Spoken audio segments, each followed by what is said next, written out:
arrive at the south end of the lake in about an hour from right about now.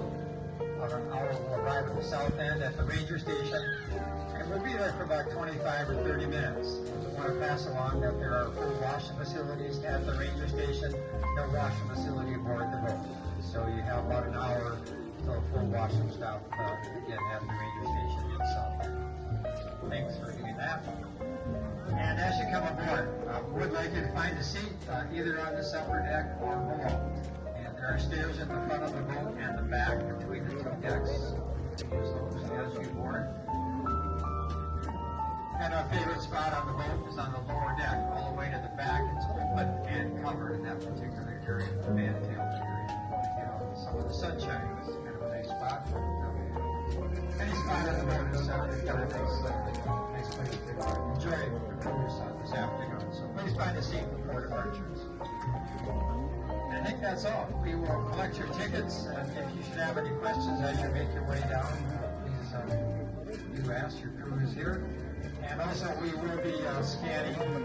We have to scan a certain percentage of passengers as you make your way down the lake. Just as you make your way down the dock, we're screening. That's a requirement of Transport Canada to deem our facility here a secure facility. So thank you for the information there. Okay, enough information at the moment. You're welcome to come make your way down the docks, and we will collect your tickets. Thank you.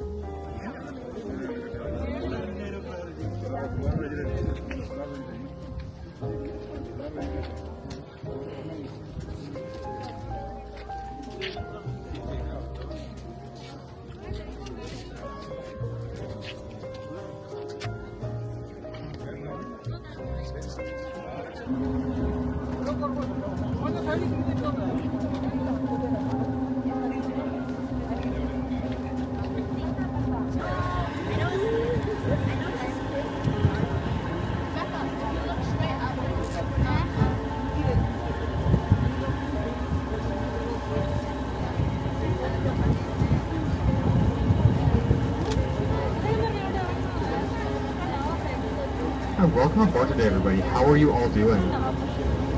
It is a beautiful day to be out here on the Waterton Lake.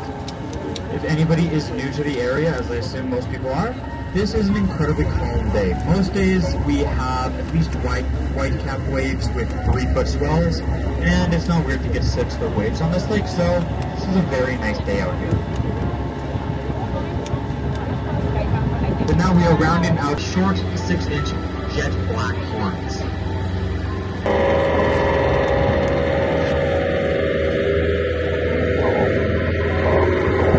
How many other countries do we have on board today?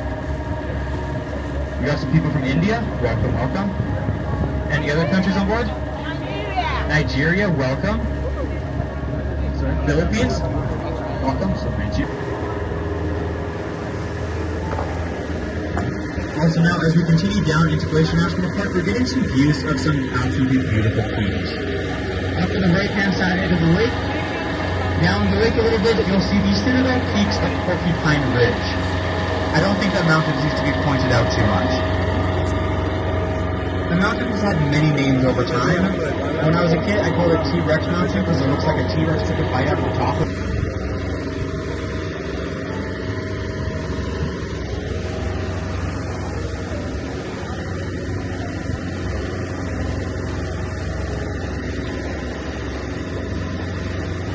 As I said a little bit earlier, I am going to talk about the bears, as they are probably one of the most popular animals to be seen, and are quite common in this park. So out of curiosity, who in their time here has seen a bear so far? I've got a lot of hands going up, as there are a lot of bears around. In this park we have both the black bears and the earth size of their hand, if not bigger.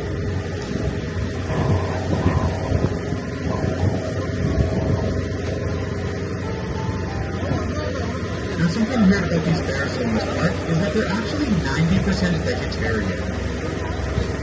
The black bears, they eat almost exclusively berries, plants, and bugs, and any dead animals they can find. While grizzly bears, they eat these same things, and they add in a couple of rodents every once in a while that they dig up. But they make most of their diet is plants and bugs. The reason being, fishing in this lake is incredibly hard, as the water is so deep. And so they have to look for other sources. The bighorn sheep are the more commonly seen ones, as they tend to live at a little bit lower altitudes where people are more likely to be.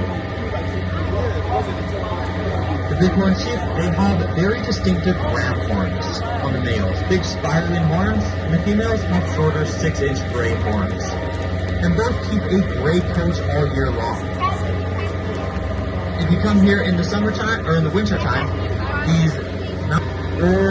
they would end up in small patches of trees that didn't burn. You can see a couple of them off to our right. Somehow the fire missed these patches. When a fire comes through, it melts the outer layer of the cone away, releasing the seeds. In the hot, dry air, these seeds fly away and Columbia for a while, but by the first week of September, it had started moving towards Waterton Lakes National Park. And by September 7th, they decided that they needed to evacuate the town site. The reason for this is the fire had reached the western border of the park and was sitting on the Continental Divide, a long, sustained ridge at the edge of the park. This Continental Divide held the fire in place for a couple days, which allowed this thick forest, it stops new trees from growing as well. So the main tree in the area has a very unique way of distributing seeds and reproducing.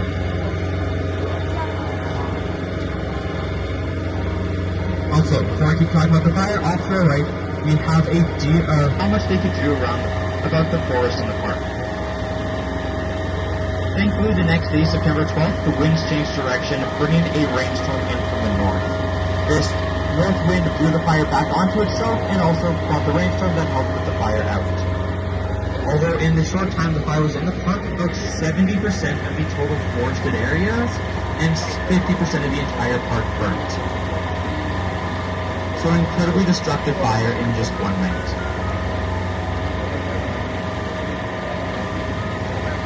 Go back a little bit. This fire started in 2017. In the end of August, there was a lightning storm and a natural thunder strike started a fire over in British Columbia. If any of you have been to Cameron Lake or want to go up there, that mountain is at the south end of Cameron Lake. And that snowfield on the side is the Herbst snowfield, the remnants of the Herbst Glacier.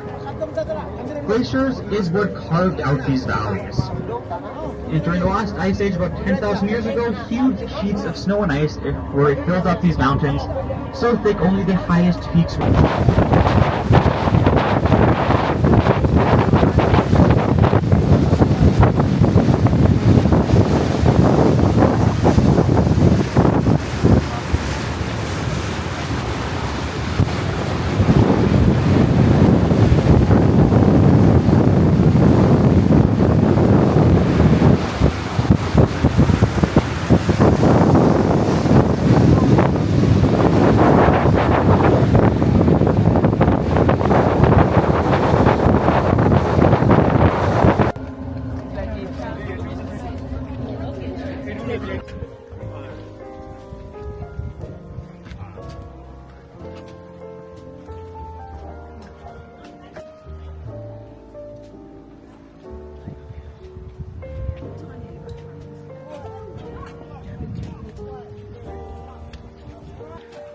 Welcome to the United States. Thank you.